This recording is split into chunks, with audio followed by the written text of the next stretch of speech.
explain what we're going to do here. What we're going to do is we're going to conduct a search of the room, and it's something that the parents may do. It's something that law enforcement definitely does. If we obtain a search warrant for the house or gain a consensual search of the house, then we'll go through the room like we normally would go through it. Okay.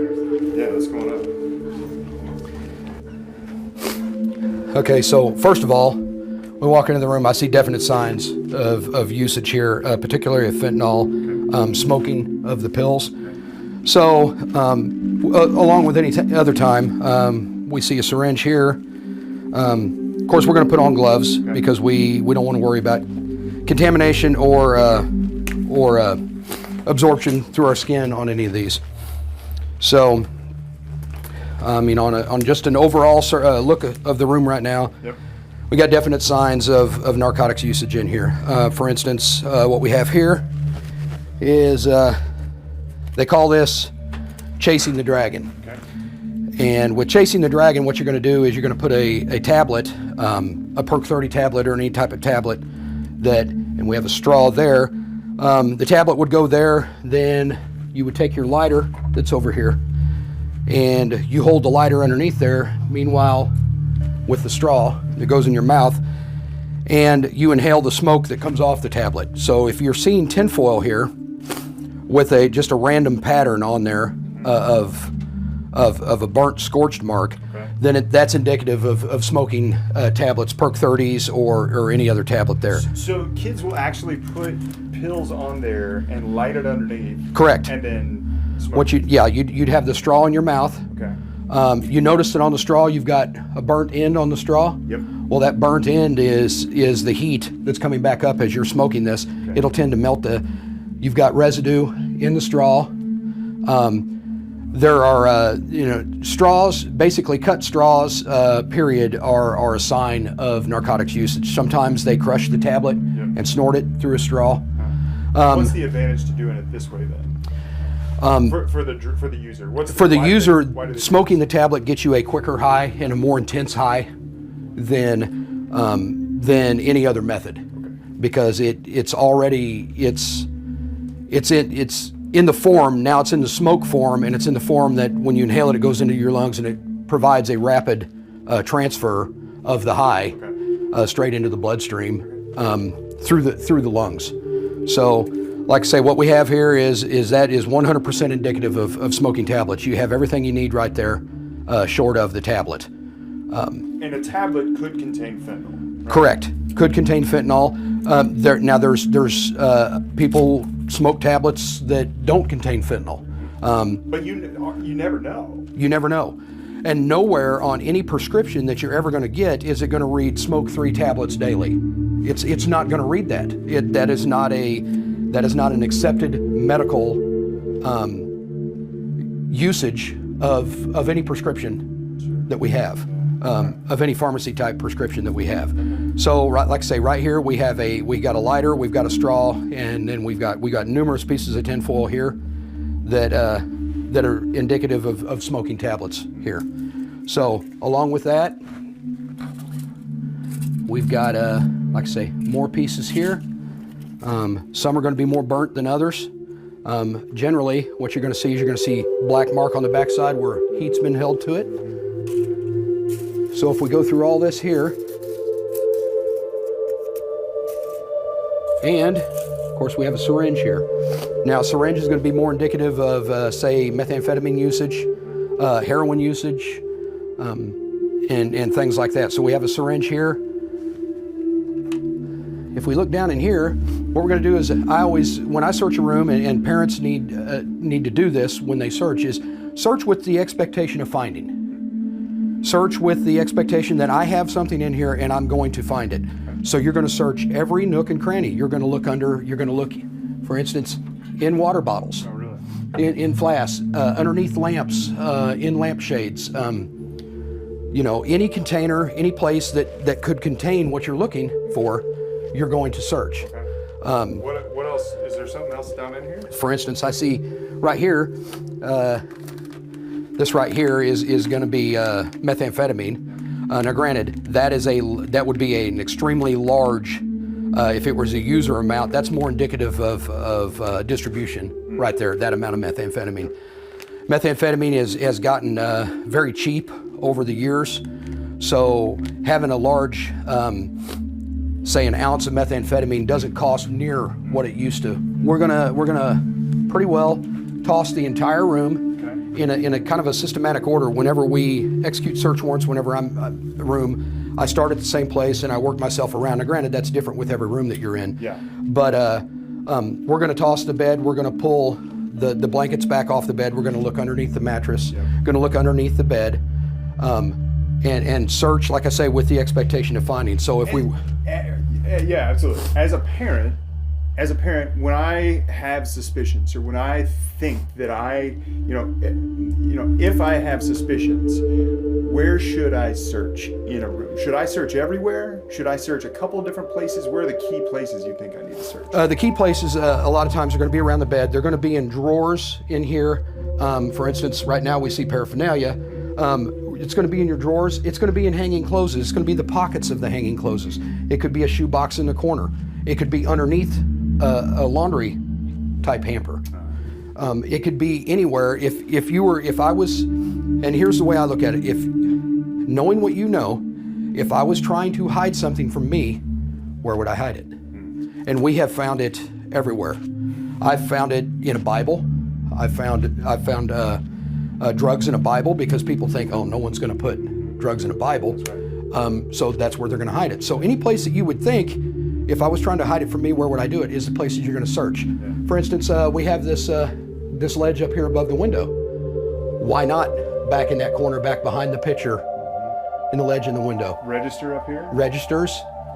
We found them in lampshades. We find them in ceiling fans. We found it up in here on the arms. Really? Ceiling fans. Now, because these kids generally are going to be hiding from their, if we're looking at it from a parent's perspective, then they're going to hide in the most,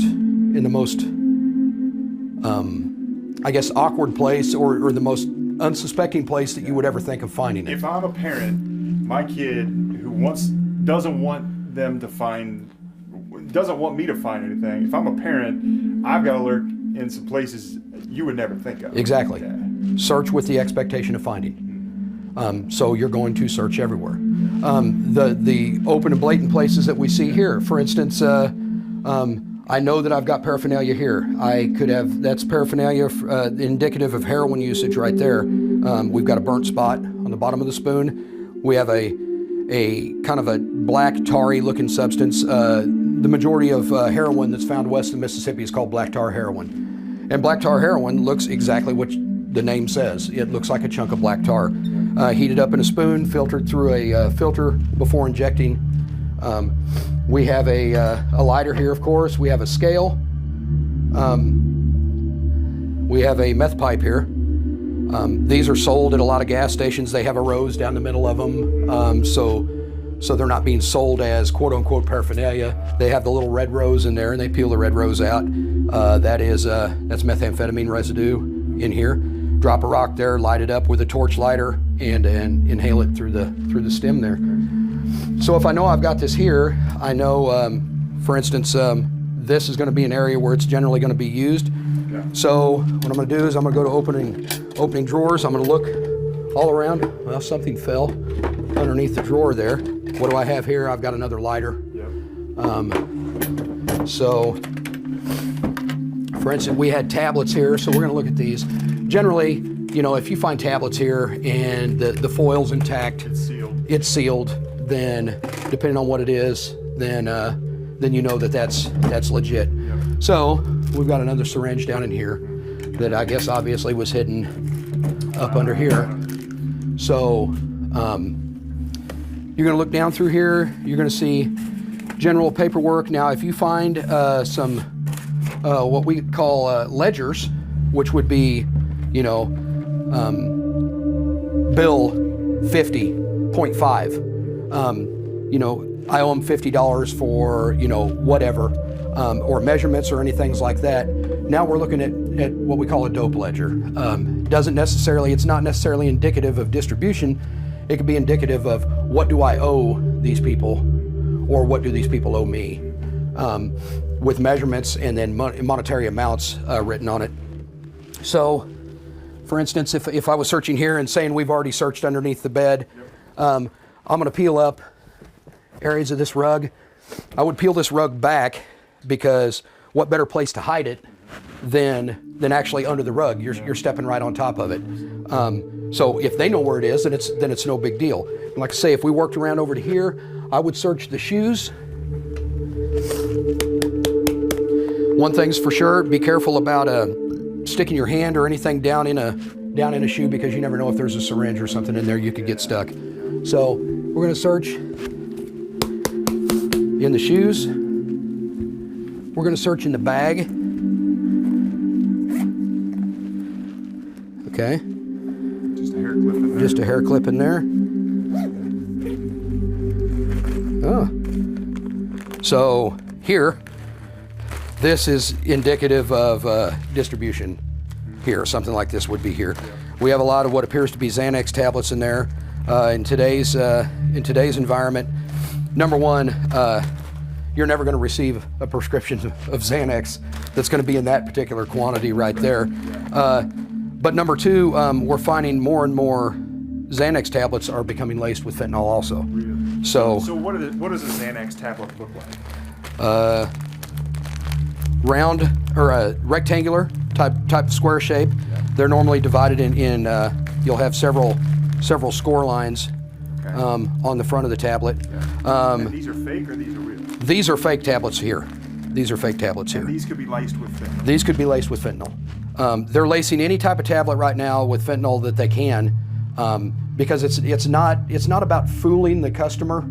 It's about making them, for instance, if I had a prescription for fentanyl and I had a prescription for Xanax and I had a fentanyl problem, I would want to have fentanyl tablets that look like Xanax. Why? Because I have a prescription for Xanax. So if I'm able to produce a prescription for Xanax and those particular Xanax look like what I have a prescription for, but they contain fentanyl, then people are going to be less likely to wonder about what's in them, you know. So that would be indicative right there of distribution. Now this is a whole different gamut. Now we're looking at it from not as my child is addicted. My child is both addicted and distributing. Yeah, and a dealer. And a dealer. Yeah. So, and everything that brings upon it. So, once you find something, keep digging. Yeah. So you're going to go through completely, you know, what do I have here? So I've got something that looks like chewing gum. Okay. Do we make sure it's chewing gum? We absolutely need to make sure it's chewing gum at that point. Now, you know, once I found something like that, then you're going to search maybe a little deeper than you would. You know, maybe you are going to. Here's a question. If I find pills like that Xanax. So if I find pills anywhere in the room, should I touch those pills? Once you found pills in a room, if it were me, I would be calling somebody in and say, you know, you can call your local law enforcement and say, I found something in my house that I need you all to come and get. So acetaminophen, Tylenol, whatever. If I find pills that maybe shouldn't be there, should I still call, or should I call if I see some like fake Xanax? We get calls from parents all the time who say, I found this in my child's room. What do I need to do? You never want to put it in your car and drive it to the police station, because if you get stopped on the way, no one's ever going to believe that I was going to deliver this bag of Xanax to the police department. They're never going to believe that. Call the police department and have them come to you. The chances of you being charged are, when you call the police or you call the sheriff's officer, you call your local drug task force, the chances of being charged are slim to none, because you've called them to your house and they can see you as a concerned parent that I'm wanting to know what this is, and then, you know, they can offer you ways to get your child into recovery programs, things like that. Because at this point, we're looking at distribution. It's altogether different. I don't believe that everybody needs to go to prison. I believe that there's a lot of people out there. I've interviewed people who were high school pitchers and threw their shoulder out and they get a prescription that involves opiates, and now suddenly, years later or a year later, they yank that prescription. Well, if this person is addicted, then what are they going to do? They're going to go, because your body is screaming for the opiates, so they're going to go wherever it requires that they go to in order to feed that craving. Because I've had people that were smoking up to 8 tablets a day just to keep from getting dope sick. Just to keep from getting sick. So at that point, we need to look at recovery assets, at rehabilitation. That is a lot of people will cut it up beforehand. So what if I see tinfoil and if I see tinfoil in my kid's room? What does that mean? If you see tinfoil in your kid's room, now it could have very innocent reasons, but if you see tinfoil cut into squares, you need to start talking to your child about what's that for, because generally I've seen a lot of times where they're pre-cut into squares, and they may have a stack of these somewhere. So then once they get a pill, they just drop it on the tinfoil and smoke it. Gotcha. So right. If you see a bunch of squares of tinfoil like that cut up, there's a reason behind that. They will either be able to give you a very good reason why it is, or they'll give you a reason that you don't buy. Yeah. Packaged, sealed at the scene, and transported back to the department and secured in evidence.